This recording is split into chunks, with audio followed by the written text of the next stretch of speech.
बोलने की क्षमता मनुष्य को दिया गया एक विशेष उपहार है। एक इंसान जितनी जटिल आवाजें निकाल सकता है, वैसा कोई दूसरा जीव नहीं कर सकता। हाँ, एक हाथी की चिंगाड़ हमारी आवाज से कहीं तेज हो सकती है। ये आपके हाथ पैर ढीले कर सकती है। अगर हाथी आपके पास आकर अचानक से चिंगाड़ दे तो बस उस आवाज से ही आपके हाथ पैर ढीले पड़ जाएंगे। एक शेर दहाड़ सकता है, पक्षी भी बहुत सी आवाजें निकाल सकते हैं, पर कोई भी जीव उस जटिलता के साथ नहीं बोल सकता जैसे हम बोल सकते हैं। भाषाओं को सोच समझकर इस तरह से रचा गया था ताकि इसका उच्चारण ही शरीर को शुद्ध कर दे। संस्कृत भाषा ऐसे ही तैयार की गई थी। हम में से अधिकतर लोग शायद ज्यादातर समय अंग्रेजी में बात करते हैं। सारी भाषाओं में से, जरूरी नहीं कि सारी भाषाएं, भारतीय भाषाओं या देसी बोलियों की तुलना में, या स्पेनिश या लैटिन या चीनी भाषा की तुलना में, अंग्रेजी भाषा में ध्वनियों का विस्तार काफी कम है, बहुत ही कम।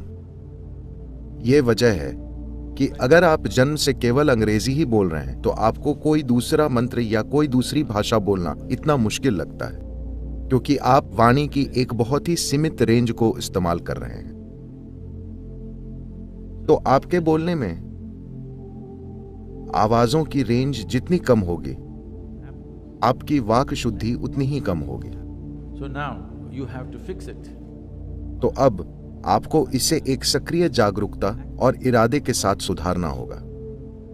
एक चीज है ध्वनि और दूसरी चीज है ध्वनि के पीछे का इरादा। आप बहुत प्यार के साथ ए कह सकते हैं, या आप किसी दूसरी भावना से भी ए कह सकते हैं। अब ये दोनों शरीर पर एक सा असर पैदा नहीं करेंगे।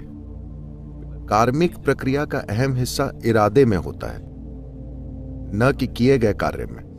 इसी तरह से कर्म का मुख्य हिस्सा इरादे में है, न कि ध्वनि में।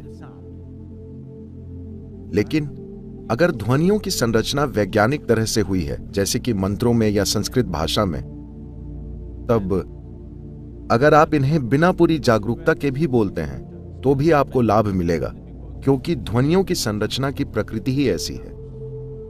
लेकिन अब हम ऐसी भाषाएं बोल रहे हैं जो उस तरह से नहीं बनी हैं, तो बेहतर होगा कि इसके इरादे पर ध्यान दिया जाए। वाक शुद्धि का मतलब है अपने मुंह से निकलने वाली ध्वनियों को शुद्ध करना, ध्वनियों के प्रति जागरूक होना, ध्वनियों के विज्ञान या हमारे ऊपर पड़ने वाले इनके असर के प्रति जागरूक होना। और इस तक कैसे पहुंचे, ये एक अद्भुत चीज है। इसकी समझ एक जीवन काल में नहीं आने वाली।